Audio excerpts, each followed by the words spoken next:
This is Mac OS Ken. An uncloudy Christmas morning, privacy plus and minus, and good news, bad news for developers. It's Tuesday, the 29th of December, 2020.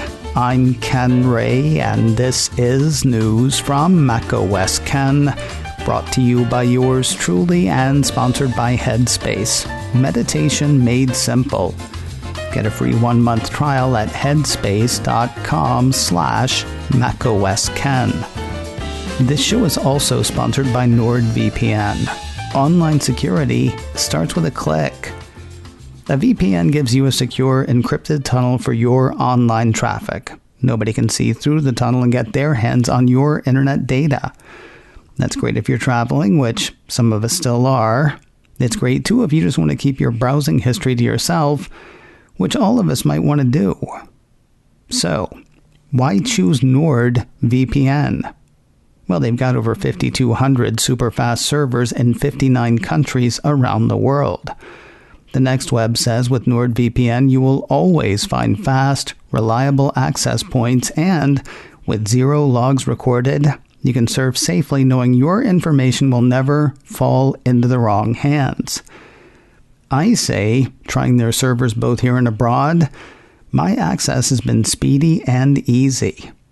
But try it for yourself at a really great price.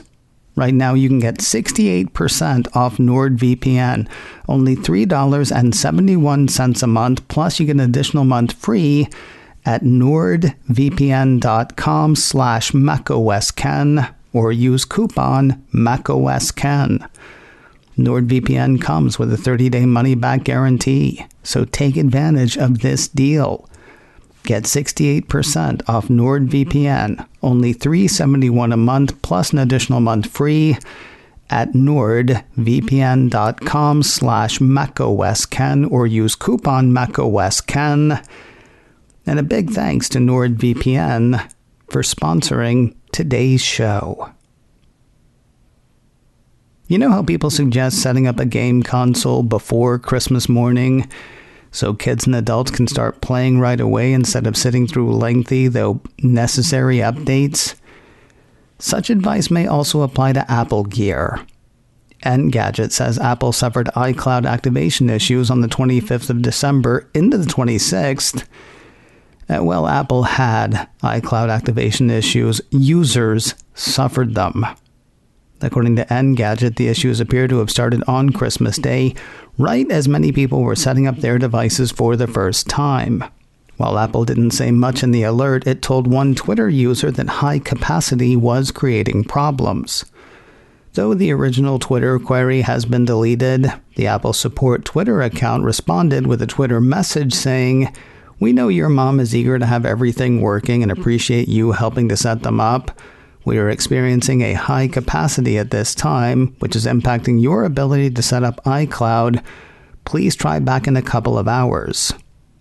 Apple had the activation issues resolved just after 4:30 p.m. Eastern on the 26th of December, roughly 36 hours after the issues arose.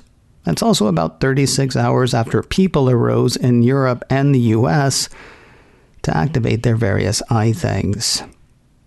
Sort of a strange story just ahead of the holiday. macOS Ken Live listeners heard me mention that app tracking transparency notifications were starting to show up last week in the iOS 14.4 beta. App tracking transparency is the privacy protection built into iOS 14 that notifies users when an app wants to track their actions across other apps. The users can then decide whether they want to let that happen or block it. Last Wednesday, Mac Rumors ran a piece under the headline, "Apple's new privacy-focused tracking prompt appearing for iOS 14 users." That report said that the prompt for users to allow or deny tracking had started to show up in the first beta of iOS 14.4, seeded the week before. None of that is strange. The feature was originally supposed to launch when iOS 14 did. Hearing the calls of various parties, Apple pushed the feature's release to an unspecified time in early 2021. That Apple would be getting ready in the latest iOS beta seems sort of standard. The strange part is the update Mac Rumors added a bit later, We've learned that apps have been able to prompt users for tracking permissions since iOS 14 was released in September, and some apps already introduced the prompt prior to the iOS 14.4 beta. Best kept secret in the land, it seems. Anyway, that's still coming, and Apple's still getting ready for it. No word on exactly when it'll hit. From a privacy push to a bit of a privacy oops, Apple Insider says the Apple Hearing Study, being run in conjunction with Michigan Public Health, has hoovered more info than intended. Participants in the study, which started in 2019, gave Apple's research app access to such data as headphone sound level, environmental sound level, heart rate, and workout data types. Now the piece says Michigan Public Health has written to study participants to let them know that extra data was accidentally collected. Not other data, just extra. According to the report, the study had unintentionally collected 30 days of additional data, which was not requested as part of the study. This occurred due to a bug in the research app, but has since been corrected. The notification says it was 30 days of historical data from the approved data types. While the data types were approved, the extra days were not. As stated, the bug has been fixed. To make sure it's applied, Apple Insider says participants need to update the research app from within the App Store. Bad news for some app developers and good news for others. We'll start with the downer. Cult of Mac ran a piece last week saying Apple kicked somewhere in the neighborhood of 94,000 games out of the App Store in China in 2020. That is way over the 25,000 it kicked in 2019, according to a piece from the Wall Street Journal cited by the cult. Quoting the report, the escalation comes as China works harder to clamp down on illegal content on mobile platforms. The journal says the larger number illustrates Apple's vulnerability to state pressure on its business. Sounds like a giant cluster thing, to be honest. Earlier this month, the piece says Apple warned developers that it might delete other apps as well due to Chinese regulations that video games must be licensed prior to release. That's reportedly tough to do, especially for foreign developers. While individual developers have been hit, Apple's bottom line has been as well. According to estimates from the app intelligence firm Sensor Tower, game revenue in China only grew 14% this year. That's down from last year's growth of 21% and well below 2020's global games revenue growth of 26%. That said, the 14% growth still led to revenue of $13 billion, according to the report. As for the developer good news, Apple started sending out acceptance letters to its App Store small business program last week. Apple Insider ran a piece on the 23rd of December saying that qualifying developers were being notified. The notifications are said to have repeated certain conditions. They also reiterated that Apple will cut its commission rate to 15% for qualified developers starting this Friday, the 1st of January. More news in a moment, but first a word from Headspace. Meditation made simple. Life can be stressful even under normal circumstances, and 2020 has been anything but normal. You need stress relief that goes beyond quick fixes. That's Headspace. Headspace is your daily dose of mindfulness in the form of guided meditations in an easy-to-use app. From morning meditations to wind-down sessions to help you sleep, to 3-minute SOS sessions to deal with particularly troubling moments. Headspace is backed by 25 published studies on its benefits, 600,000 5-star reviews, and over 60 million downloads. Past meditation apps have made me feel silly. Headspace makes me feel better. You deserve to feel happier, and Headspace is meditation made simple. Go to headspace.com/macOSKen. That's headspace.com/macOSKen for a free 1-month trial with access to Headspace's full library of meditations for every situation. This is the best deal offered right now. Head to headspace.com/macOSKen today. And thanks to Headspace for sponsoring today's show. Tapping the brakes on the Apple car story, Mac Rumors has prolific Apple prognosticator, TF International analyst Ming-Chi Kuo, saying he doesn't see a car made by Apple coming off the line until 2025 at the earliest. That goes against the recent Reuters report that had axles turning as soon as 2024. Quoting Kuo's note from over the weekend, "We predicted in a previous report that Apple would launch Apple Car in 2023 to 2025. However, our latest survey indicates that the current development schedule of Apple Car is not clear, and if development starts this year and everything goes well, it'll be launched in 2025 to 2027 at the earliest.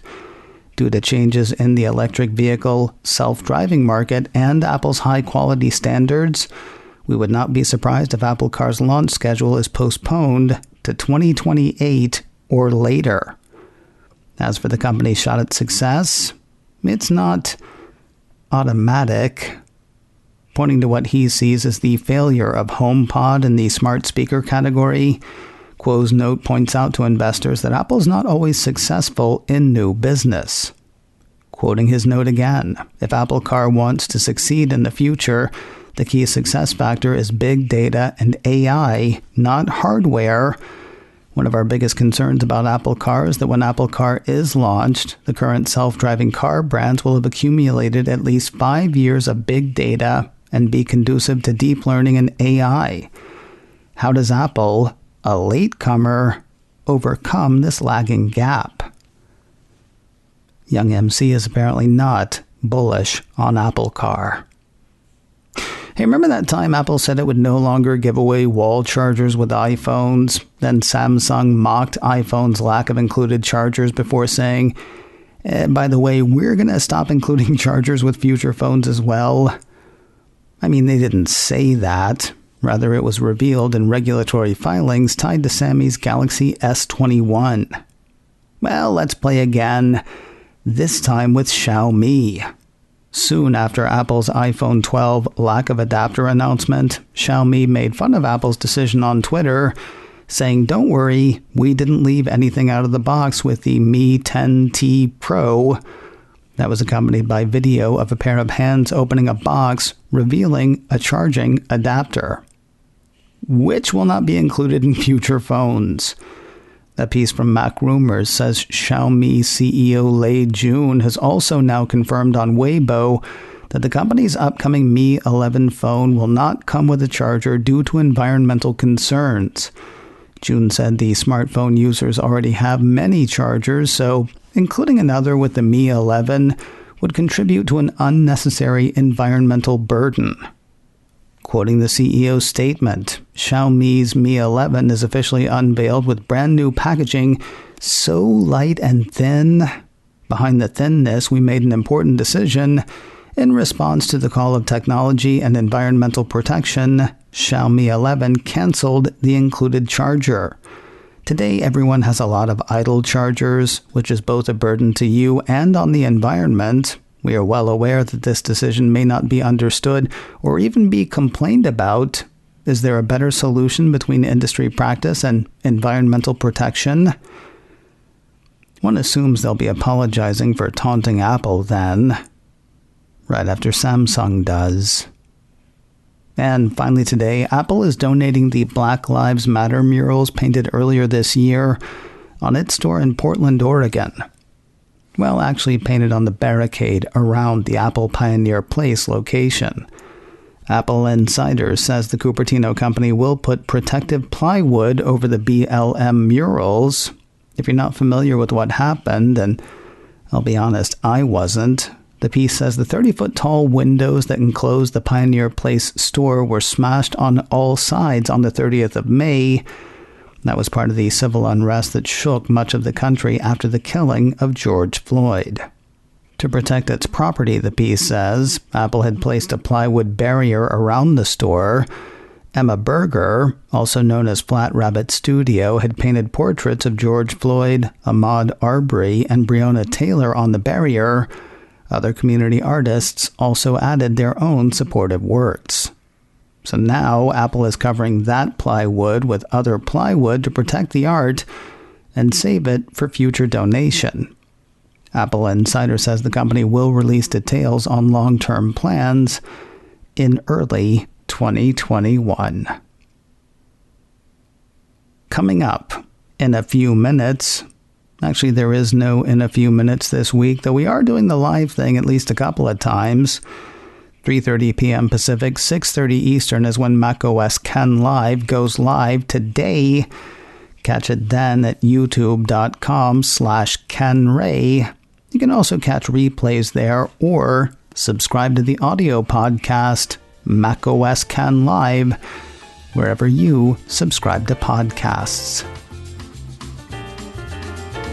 macOS Ken, brought to you by me and sponsored by NordVPN. Get 68% off NordVPN, only $3.71 a month, plus an additional month free at nordvpn.com/macOSKen. This show is also sponsored by Headspace, meditation made simple. Get a free 1-month trial at headspace.com/macOSKen. Advertising handled by Backbeat Media, online at backbeatmedia.com. You can reach me a couple of ways.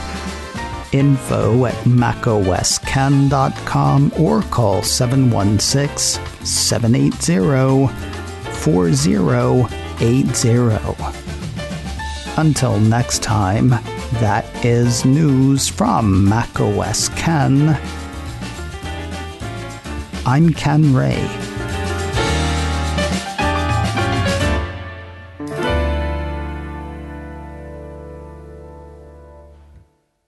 Ciao.